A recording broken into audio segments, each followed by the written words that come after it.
La vérité derrière l'eau embouteillée. Les bouteilles d'eau en plastique.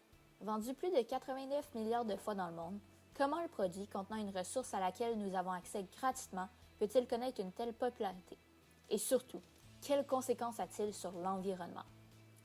Commençons tout d'abord par sa production. Le pétrole, matière de base du plastique, est extrait du sol.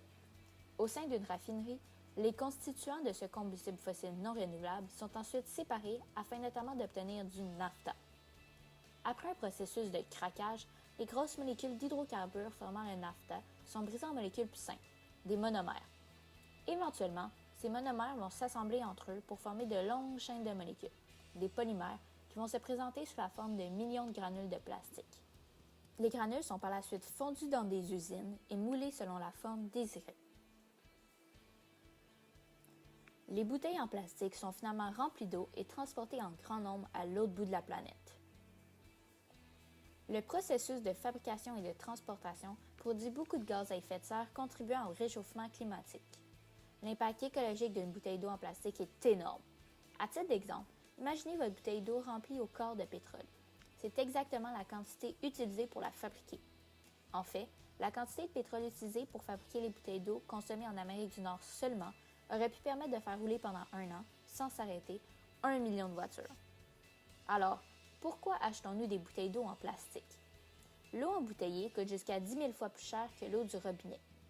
Pouvez-vous imaginer payer 10 000 fois plus cher pour un autre produit? Insensé, n'est-ce pas? C'est la réaction que les gens ont eue lorsque les premières bouteilles d'eau en plastique sont apparues sur le marché au début des années 70. Dans un système économique où l'objectif est de faire le plus d'argent possible, les grosses compagnies telles que Coke, Nestlé ou Pepsi, voyant la vente de leurs boissons sucrées diminuer, ont décidé de se lancer dans la commercialisation de l'eau. Pour que la population sceptique au départ achète leurs produits, elles ont mis en place des campagnes de peur destinées à faire croire que l'eau du robinet n'était pas de bonne qualité et était mauvaise pour la santé. En même temps, les compagnies essayaient de nous séduire avec leurs produits en promouvant sur leurs étiquettes des images de nature comme des chutes et des montagnes. Mais ce que vous ne savez pas, c'est qu'une bouteille d'eau sur 4 contient réellement de l'eau du robinet. C'est le cas notamment pour les populaires marques Aquafina et Dasani. Malgré tout, la stratégie des compagnies a fonctionné car la vente de bouteilles d'eau en plastique a augmenté de 1000 % au cours des 15 dernières années et l'industrie correspond à un marché mondial de plus de 157 milliards de dollars.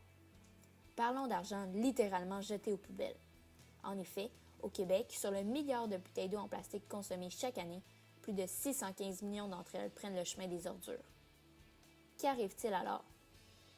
Une grande majorité d'entre elles se retrouvent dans les sites d'enfouissement où, entassées en de multiples couches de détritus et inondées par la pluie, vont former un liquide très toxique nommé lixivia qui va contaminer la terre et les eaux, empoisonnant la faune et la flore environnantes.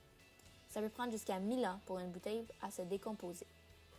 Sinon, il est possible que les bouteilles soient brûlées dans un incinérateur, libérant par le fait même de nombreux produits toxiques dans l'air.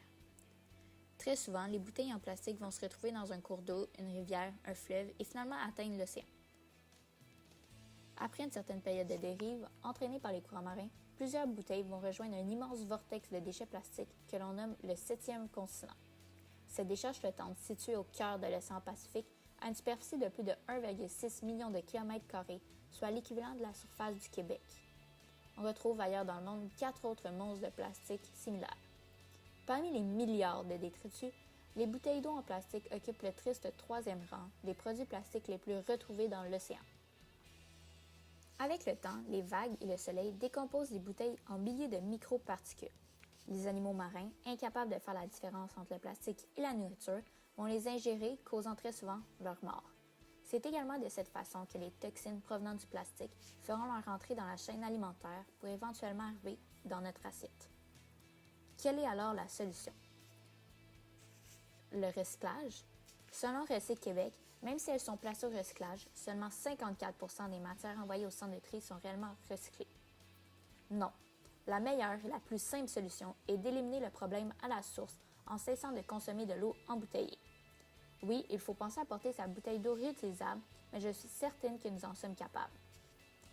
Apportez votre bouteille d'eau réutilisable pour un monde durable.